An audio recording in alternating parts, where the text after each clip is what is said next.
Everyone, welcome to Lauren's Scrap Lot. My name is Lauren Urbonis, and this is my Show Me How It's Done series. I hope you join me today to make a mini easel card, and as always, if you don't own exactly what I'm showing you, you can also use the measurements from this project to create something with your own bundles or paper at home.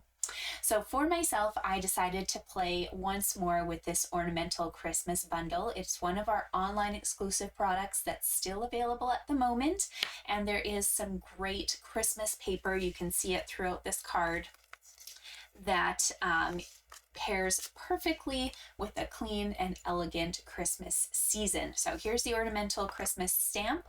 I'm not really doing any stamping, though of course you can if you want to. There's a really great "'Tis the Season" or "Merry Christmas" sentiment, and you can stamp a little tree inside. What I'm using today is this circle, and that's going to be my little decal on the front, in combination with this great star using some of our gold foil papers. Any sort of metallic will do. If you've got copper or bronze, you can also switch those out and kind of play with the different feels in your card as well. And if you don't own this bundle, this is a really easy fold for you basically just to decide to use a different set of designer series paper for. Unfortunately, I've pretty much used up the entire package of designer series paper between some of my crafting classes and my December club kit, but you can check it out online if you're interested, and you'll see a few of them as we're crafting today. So I have all the measurements for you. I did also list them in the description below, so you can pause the video, cut all your pieces, and follow along with me. But you're going to find this is actually a very, very simple card to put together, and I hope you have fun. So we're going to start with a card base. That is going to be basic black for my card here. I have cut this at 3.5 by 10.5, and we need a couple score lines here. Okay, so the first one's going to go at 3.5 and then at 7. And one little trick for you, try to fold your paper. If you find that this piece is going over this score line, you might have to go over to your trimmer and just slice a tiny little bit off so that the card folds on top of itself. Okay, but in general, that should be the way your card folds. Okay, we're going to start with the front panel here, and I decided to use one of the gold striped pieces. We're putting that piece on with a flat adhesive, so glue or tape, whatever you'd like. And we're going to come back and decorate that card later, but I just want to get all these designer series papers where they need to go, and we'll go from there for decorations. Okay, these pieces I should have mentioned, they are 3.25 by 3.25. You're going to need 3 different designer series papers. So I've got one for the front, I've got one for this panel here, and one for this top panel here. So 3 squares, all 3.25 by 3.25. And then while you're cutting, let's just pause for a second. You'll need one white square, also 3.25 by 3.25, and one black square, matches the background, that is 3.25 by 3.25 and embossed with some sort of folder. So I'm using the Timeless Plaid embossing folder. I find it's very neutral, very easy for me to add details to a project without pulling focus, and it already has some of the lines that our paper has. But you can use anything you have if there's snowflakes or just a gentle pattern of some sort. So let's pull those two to the side again, and we're going to put tape or seal or glue on the back of the other 2 designer papers. There we go. You're working on the inside of the card. We're going to keep this as flat as possible so that the card folds, but we do need to add one portion with dimensionals that I'll show you in a second, simply because we need to make the easel feature. Okay, so on the inside of my card, I've opened this up. This is the panel that you see right away. Okay, it's actually kind of part of the back side. And I'm popping this in the middle. There's not going to be a huge border, but a slight border all the way around. And then on the top panel that you would see, make sure your trees are faced the right way. We're going to attach this as well.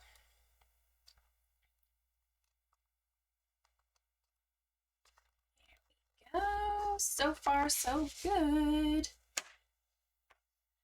Okay, now we're opening this up and we're going to decorate the inside of the card. So that square that I mentioned, you could easily leave this piece blank. You could add another designer series piece to it. But I wanted to break up some of the pattern a little bit and still use the black. So I simply embossed this piece, and then we're going to put the white one on the bottom panel. I just wanted to take a second, because I don't know if you guys know this, but I am in Canada. I'm a Stampin' Up demonstrator, so I've put my website down at the bottom of the page there. If there's ever anything that you want to buy, I'm more than happy to have you shop with me or message me if you need a hand ordering. But I'm also going to add in the description below a link to my current calendar of events, because I've had a few of you ask, like, okay, well, you do these videos and you talk about your classes. How do I participate? So if you're in Canada, you can participate in the physical kits. I can mail them anywhere in Canada, and I do a video tutorial very similar to what you're watching here. So I do a monthly card class, and I do a specialty event every month that is always different. So here's a brief glance at my calendar. I've got bingo, I've got a Everything is Lovely based on a new suite that's coming out in the January 6th publications. I have a virtual retreat that I'm co-hosting with some demonstrators in the States. I've got a shadow box specialty class, I've got a birthday card bonanza specialty class, and monthly card classes where we make, these ones we make 3 cards and a little video kind of like this. The specialty cards are usually 4 to 10 projects depending on how in-depth the class is. But I'm going to put the link to this class calendar in there, and it only goes to April simply because it's easy for me to do 4 months at a time. Don't worry, there'll be one that comes out in April for May. But I mention that because, a few of you have asked, how do I sign up for that? So the link is there. You can sign up to have your kits mailed out, and then I send you a private link.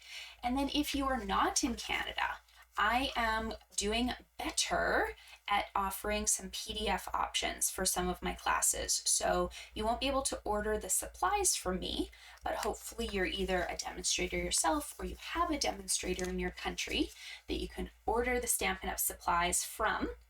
And then with my PDF tutorial, you'll be able to still make all of the projects that I'm showing. You'll receive the private video link to assemble them, and it's a fun way for you to still interact from anywhere in the world. So I'm going to throw that in the description below. I'd love to have you guys join me for some of those things, and I do really appreciate, even if you're not signing up for class, just leave a comment on this video, say hi, tell me something fun you're going to do for the holidays, because even just interacting with you is a joy and really fun for me. So here we go. Here's what we have so far.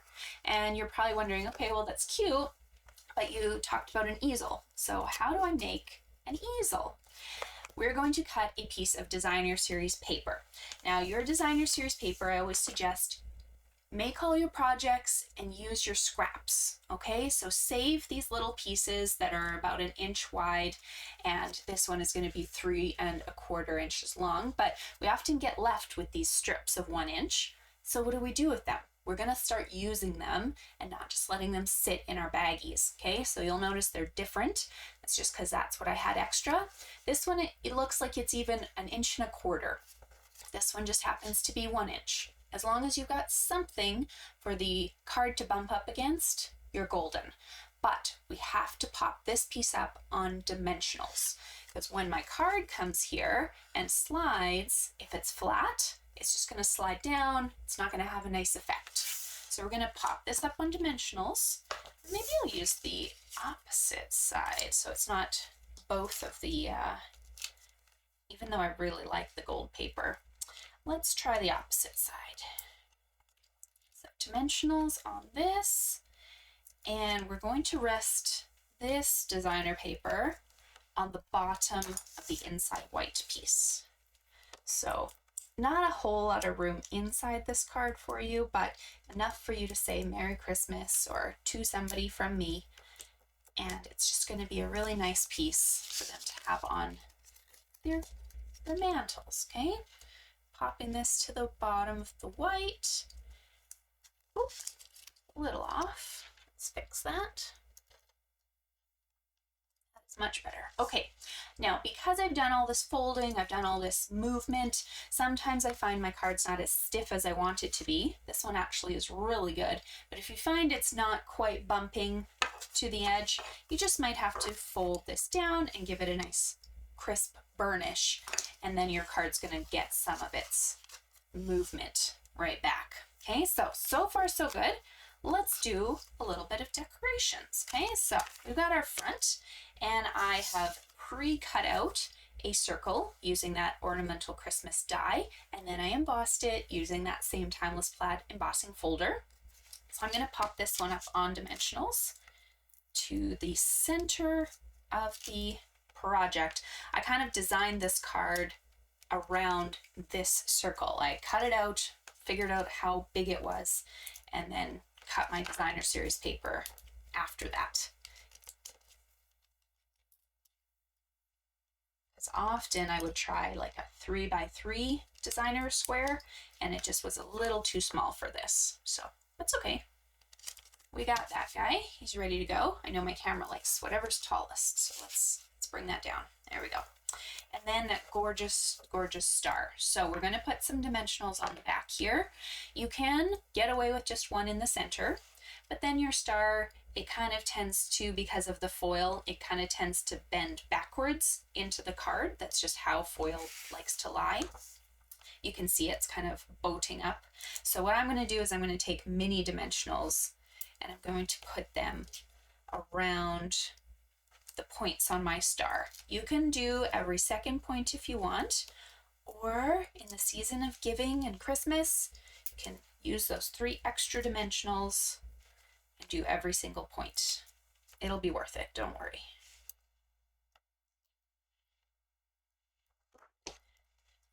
Okay, backings come off.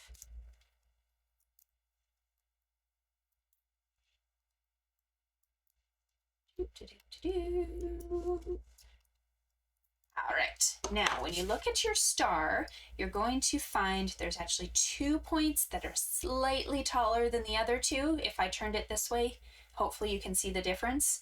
These 2 are at different heights. So turn it so the tallest points, dimensionals, are facing up and down. Or don't, it's up to you. But we're going to center that on our card, and your mini points should just touch the edge of the circle. It's always fun doing it in front of myself, but I'm pretty happy with that. There. So I actually think this card is gorgeous even by itself. You can just open it up, got your feature and your stand. But if you want to dress it up a little bit more, you have 2 options. So we have, and hopefully they're going to come back because they're currently unavailable, but they're still on the site. We have something called the Greetings for You Ephemera Pack. You could buy some of those stickers and just pop them up on dimensionals. I did one on the inside and one on the front. They are beautifully gold embossed looked. You could stamp and emboss one of these sentiments yourself and fussy cut them. Or we also have a hybrid embossing folder. Mine has been well used, but if you just run it through with some gold paper, it's called Christmas Words. You can get a whole plethora of gold sentiments, and you could add one of those to your cards. So slightly different look. You could also put the joy in the center or Noel, and then I just did the merry and bright inside. So whatever works for you, it's going to look fantastic because that gold feature is just so prominent and so beautiful. And I hope you guys like it. I hope you try it. And yeah, give me a comment to tell me maybe which version you're enjoying and where you're watching from. See you guys later. Bye.